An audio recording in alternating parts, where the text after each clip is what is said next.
En el mundo occidental se ha popularizado un dodecálogo de fundamentos o principios necesarios para hacer una animación de personajes y objetos. Estos fueron estipulados por Frank Thomas y Ollie Johnston en su libro La ilusión de la vida, animación de Disney.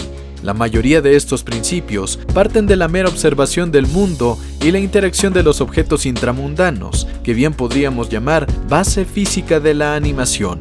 Otros tantos se basan en la fotografía y otros más en la estética y la percepción. Voy ahora a describirlos y buscar ejemplos idóneos que nos permitan comprender a cada uno. A continuación, La Caravana del Misterio de Sebastián Derain presenta los 12 principios de la animación 2D.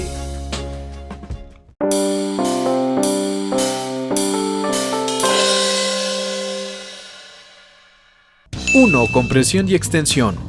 Este es un modo de representación de la dinámica corporal de un personaje, en la cual partes del cuerpo se comprimen y estiran para dar la impresión de movimiento efectivo, donde a pesar de tratarse de un personaje con huesos rígidos o de un objeto duro como una bola de béisbol, se deforma el cuerpo como si se tratara de un producto de goma, donde al apreciar la animación cuadro por cuadro, vemos cómo es que los personajes estiran y encogen partes de su cuerpo, lo que permite al espectador reconocer fácilmente cada movimiento en la secuencia y da la impresión de que se ejerce mucha fuerza sobre las acciones. Esto está relacionado con el principio de la exageración que se verá más adelante.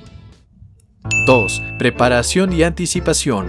Este principio consiste en representar los movimientos previos de una acción principal, como por ejemplo, disponerse para correr es preparación.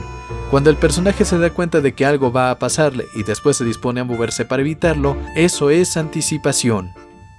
3. Puesta en escena. También es conocida como staging y refiere al dinamismo que debe existir en la representación de una escena mediante el posicionamiento del cuadro ante los personajes. Esto significa que, según la intención de lo que se busca representar en la escena, hay que mover la cámara. Por ejemplo, en una escena donde alguien intimida a otro, hay que ubicar el cuadro de modo que el personaje intimidado luzca en desventaja respecto del otro. Y esta es una cuestión que viene de la fotografía. Por ejemplo, en la película Después de Lucía, podemos ver que el cuadro es posicionado de forma fija para presenciar toda la escena, lo que hace que el espectador observe libremente todo. Pero en esta escena de Miraculous Ladybug está muy claro dónde la cámara quiere que dirijamos nuestra atención y desde qué punto, cuál es la emoción que debemos tener, lo cual está un poco relacionado con el timing también, lo que se verá más adelante. También es importante saber que el staging no solo consta del posicionamiento de la cámara, sino también del encuadre que se hace. El zoom es importante. Si vemos a dos personajes de cerca, sabemos que algo pasa entre ellos únicamente. La situación cambia si el encuadre es más abierto. Por lo general, un encuadre cerrado se aplica para situaciones intensas, mientras un encuadre abierto se utiliza para situaciones más pacíficas. 4. Fluidez. Por lo general van a encontrar este principio dividido como animación directa y animación pose a pose. Por lo general se recomienda hacer una combinación de las dos, aunque no todos lo aplican de la misma forma. Habrá gente que te diga que se tienen que hacer 24 cuadros por segundo para realizar una animación. Lo cierto es que no tienes que hacer 24 dibujos del personaje por segundo. Se puede dejar estática una imagen para ahorrar esfuerzos y simplemente utilizar un programa de edición para mover el encuadre. Esto es muy utilizado en animes y sobre todo en los de bajo presupuesto se utiliza la animación pose a pose, que es dibujar las poses principales que ejecutará, lo que hace que sus acciones se vean un tanto rígidas, empleando una evanescencia entre poses para que el espectador no lo note tanto.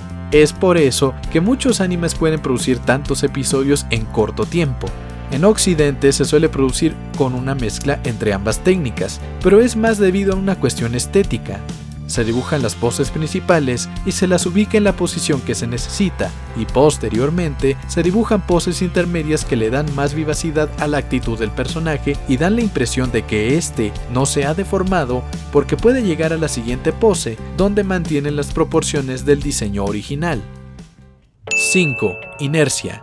También se le conoce como acción complementaria, acción superpuesta y arrastre, y consiste en dar al espectador la sensación de estar viendo un cuerpo que no es completamente rígido, sino que es un conjunto de pequeñas partes sometidas a la fuerza física. El modo en que trabaja la inercia de la animación consta de 3 momentos. Decía Newton que cada acción ejerce una reacción. Cuando se anima a un personaje, este tiene, como una persona común, un centro de masa. Al desplazar este centro de masa, los miembros y apéndices adheridos a este reaccionan a tal acción.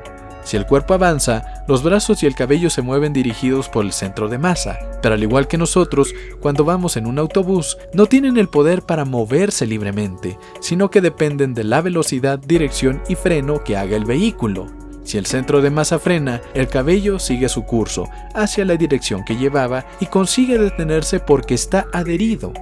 La acción superpuesta implica que, dependiendo de la distancia que separa a un miembro de su centro de masa, tal será la velocidad con la cual va a reaccionar.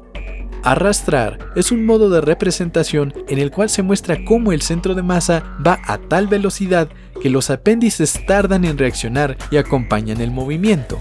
Esto último también es parte del principio de exageración que se describirá más adelante. 6. Acelerar y desacelerar. Esto es simular una dinámica de movimiento relativa a la entrada y salida de un personaje del cuadro. Los personajes deben, como se dice coloquialmente, tomar vuelo, encarrerarse, cuando quieren correr ya sea en un vehículo o a pie. De igual manera, también deben frenar gradualmente para detenerse, a menos claro está que el objetivo sea representar que por no desacelerar se impactan con algo. 7. Parábolas, también llamadas arcos, son otra forma de representar la dinámica del personaje en interacción con el mundo. Un personaje u objeto que avanza saltando o que es arrojado de un lugar debe representar el efecto que la gravedad tiene en los cuerpos. Todo lo que sube tiene que bajar, y esto se logra a través de parábolas que en el libro se decidió nombrar como arcos. 8. Acción secundaria. Esta tiene la función de resaltar las propiedades de la acción principal, hacer que parezca más veloz o más fuerte un movimiento. Por ejemplo, alguien pegando con la mano o el pie y haciendo que salga polvo, o una acción menor durante una conversación, que sería la acción principal, como por ejemplo, durante una escena en que una persona está comiendo algo, mientras reflexiona. 9. Timing. Esto tiene que ver con la representación de los movimientos ligada al tiempo. Tomar una taza, comer un dulce, levantar las manos, tiene que verse acorde a la emoción que el personaje está experimentando. Si está reflexionando y más concentrado en sus pensamientos, debería hacerlo lentamente y casi de forma mecánica. Si está atrasado y lleva prisa, debe hacerlo rápido y de forma accidentada. La velocidad de sus acciones debe corresponder al momento del guión. 10. Exageración. Exagerar es alma y esencia de la animación. Es algo que actrices y movimientos de cámara no pueden lograr y que, como se ha visto, está presente en varios principios anteriores. Comprimir y extender, inercia, acelerar y desacelerar, el timing, todo ello podría parecer parte de la misma cosa si buscáramos encasillarlos en este principio, pero sucede que todos esos principios pueden a su vez realizarse de forma discreta. En Studio Ghibli podemos ver muchas veces acciones que se realizan de forma suave y sobria. Esto genera cierto ambiente, pero aplicar los mismos principios en conjunto con la exageración es lo que resalta aún más otras emociones, que pueden remarcar la urgencia o el estado de ánimo de un personaje y que pueden hacer que el espectador entienda mejor lo que se trata de representar. 10. Solidez. Este principio atiende dos cuestiones. Tener un dibujo cuyas proporciones sean consistentes y cuyas posturas resulten convincentes. También este concepto de solidez tiene que ver con la conceptualización. Un concepto plasmado en una imagen puede decir más que varias acciones que tratan de representar lo mismo. 12. Atractivo.